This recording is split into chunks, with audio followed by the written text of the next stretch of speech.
இளைய மகன் விஜய் தோற்றத்துல அழகன், குறும்புத்தனமும் அப்பாவித்தனமும் விளையாட்டு குணமும் ஒன்றிணைந்த வளர்ப்பு. நகத்தை கடித்து கொண்டே நிற்பது நடப்பது அப்படின்னு சற்றே பெண்மையின் நளினம் எட்டி பார்க்கும் ஒரு கத்திமுனை கதாபாத்திரம். அதை எந்த சேதாரமும் இல்லாமல் தன்னுடைய நடிப்பு மொழியில் வடிவமைச்சிருப்பாரு சிவாஜி அவர்கள். அப்பாவிடம் பயம், இவர் இல்லை என்று நினைத்து கொண்டு டாடி ஒரு ஜப்பான் பொம்மை அப்படின்னு குறும்பு. அம்மாவின் செல்லம், காதலிக்கும் பெண்ணிடம் சின்ன ஊடல்கள், தொழில் கூட்டு சேர்ந்த நண்பனின் சதியை புரிந்து கொள்ளாத ஏமாளி அப்படின்னு வெகு எளிதாக ரசிகர்கள் மனதில் இடம் பிடிச்சிடுவாரு. கண்கள் பேசுதம்மா அப்படின்னு தொடங்கக்கூடிய மற்றொரு ஃபென்டாஸ்டிக்கான பாடல் தெய்வமகன் திரைப்படத்துல இடம் பிடிச்சிருக்கும். இந்த பாடலை சீர்காழி கோவிந்தராஜன் அவர்கள் அற்புதமாக பாடியிருப்பாரு. பாடலுக்கு உண்டான வரிகளை கண்ணதாசன் அவர்கள் எழுதியிருந்தாரு. ஆரூர் தாஸ் வசனங்களால் பலம் சேர்த்திருப்பாரு.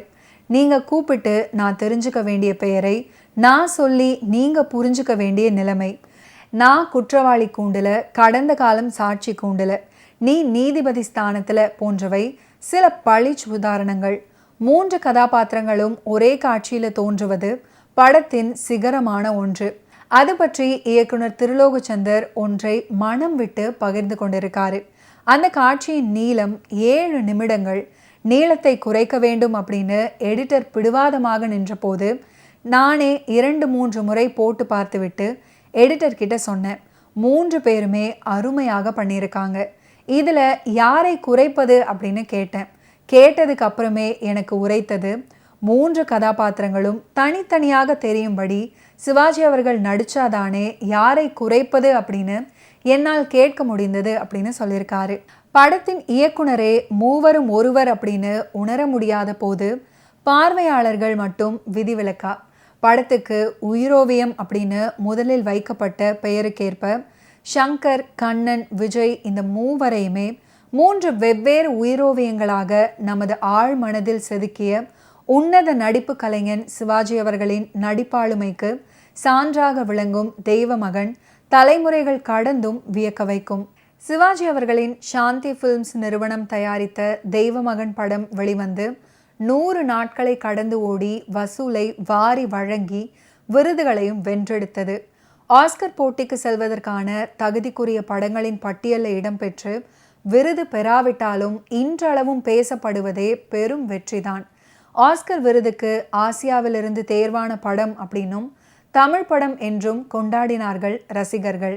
சொல்லப்போனால் அப்போதுதான் ஆஸ்கர் விருது என்ற ஒன்று குறித்தே தமிழ் கூறும் நல்லுலகிற்கு தெரிய வந்திருக்கும்.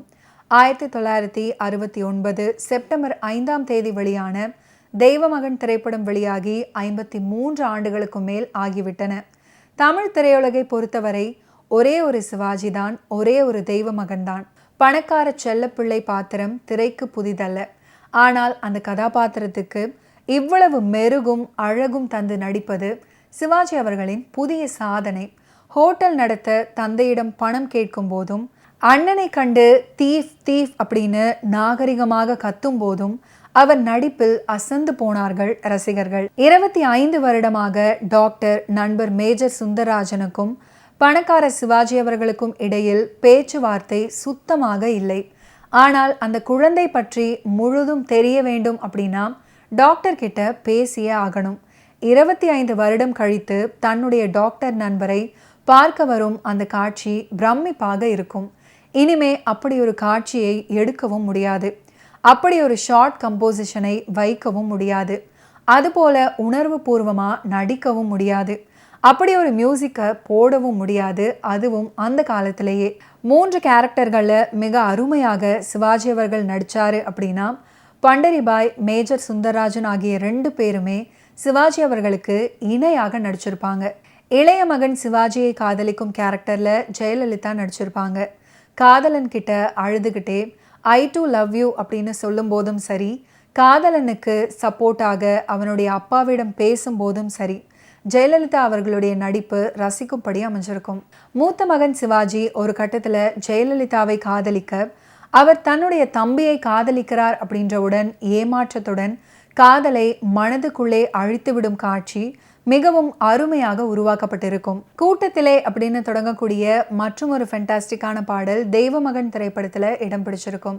இந்த பாடலை இசையரசி பி சுசீலா அவர்கள் ஃபென்டாஸ்டிக்காக பாடியிருப்பாங்க.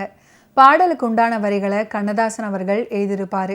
ஓகே வியூவர்ஸ், இன்னைக்கு நிகழ்ச்சியில் நடிகர் திலகம் சிவாஜி கணேசன் அவர்களுடைய ஃபிலிம் கெரியரில் நடந்த பல இன்ட்ரெஸ்டிங்கான விஷயங்களை நீங்கள் பார்த்து தெரிஞ்சிருப்பீங்க. மீண்டும் அடுத்தடுத்த எபிசோட்ஸில் சந்திப்போம். நன்றி, வணக்கம்.